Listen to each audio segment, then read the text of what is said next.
Something wasn't right that day. On Broadway and Warren Street, because of the secondary explosion, we've got numerous people covered with dust from the secondary explosion.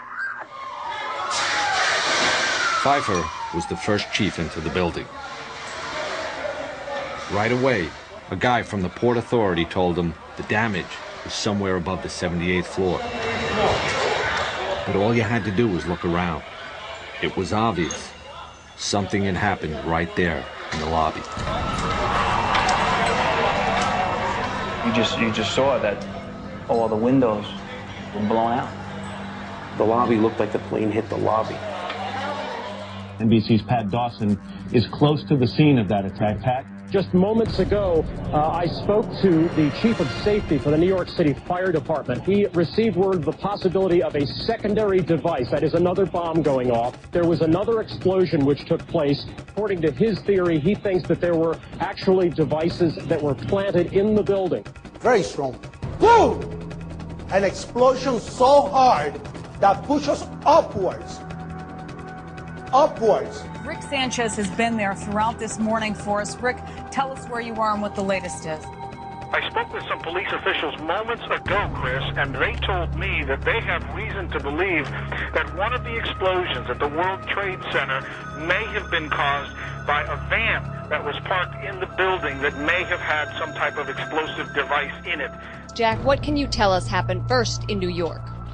Apparently what appears to happen was that at the same time two planes hit the building, that the FBI most likely thinks that there was a car or truck packed with explosives underneath the buildings, which also exploded at the same time and brought both of them down. Now that's the first time we're hearing that. So two planes and explosives that were in the building, is that correct? That is the working theory at this point. That is still unconfirmed, but that is what the FBI is going on at this point.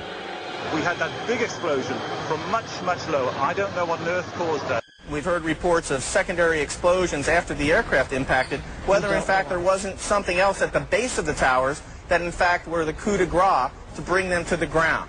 We ran down the steps to the lobby. There was no lobby. Everything was torn up.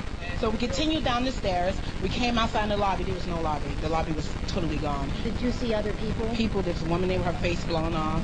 It looks like a ghost town. There are federal agents with guns standing outside the federal buildings, clearing people out. The only thing left in the street are people's shoes as they ran out of their shoes to escape the fire bombs and the explosions. I saw the plane come at this way in a spot. It goes factory directly to the building. Was this the first plane or the second plane? This was the first plane. The second plane, this no second plane. It was a bomb.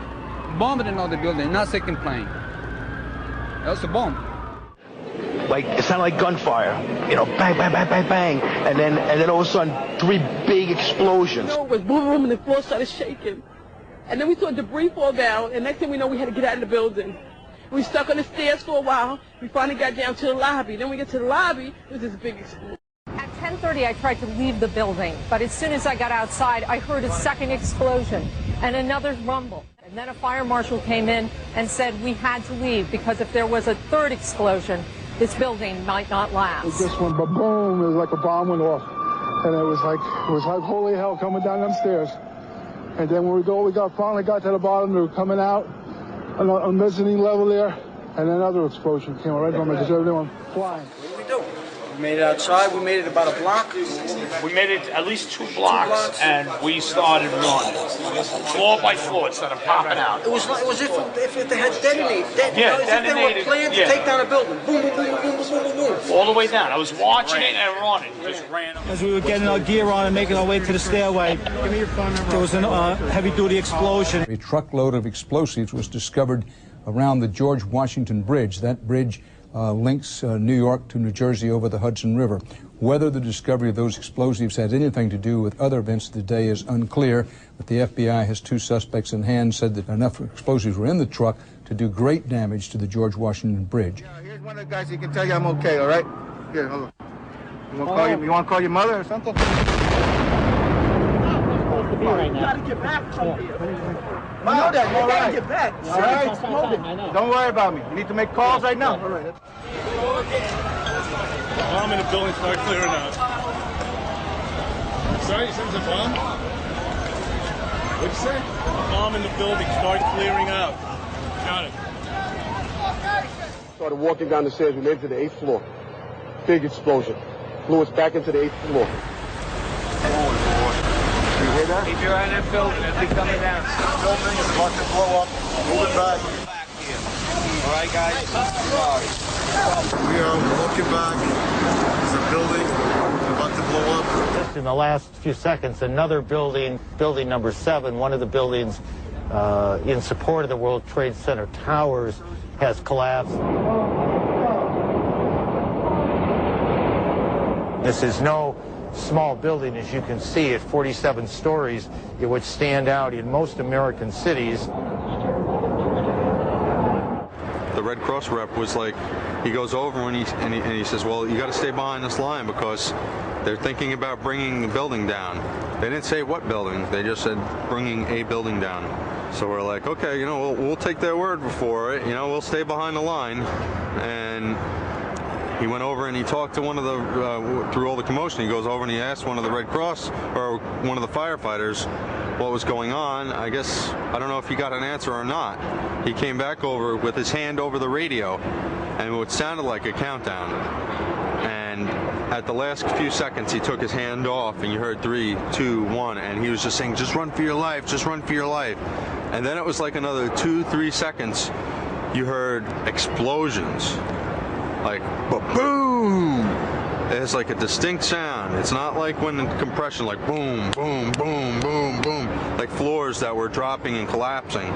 This was boom, and like you felt a rumble in the ground, like almost like you wanted to grab onto something. That, to me, I knew that was an explosion. There was no doubt in my mind. I remember getting a call from the fire department commander telling me that they were not sure they were going to be able to contain the fire. And I said, you know, we've had such terrible loss of life. Maybe the smartest thing to do is pull it. And they made that decision to pull, and then we watched the building collapse.